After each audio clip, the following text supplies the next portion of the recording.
Din bastard helsetyv. Ja, men det er jo ikke min hund! Er du helt alene? Hva heter du? Nei, jeg tror hun sa Titina. Ja, Titina. Er dette Umberto Nobile? Mitt navn er Roald Amundsen, polfaren. Jeg vil reise til Nordpolen, og jeg vil bruke et luftskip. Og jeg vil at du skal bygge det. Helt siden jeg var en liten gutt, har jeg hatt lyst til å reise til Nordpolen.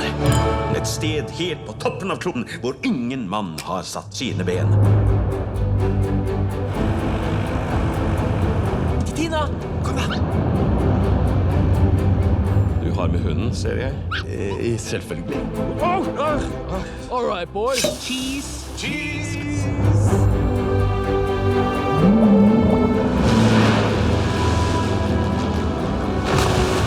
Vent, du må vente. Nei. Har du sett henne? Titina!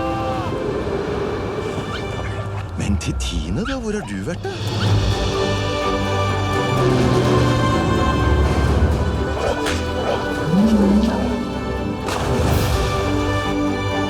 Du måste ta bort isen från propellerna!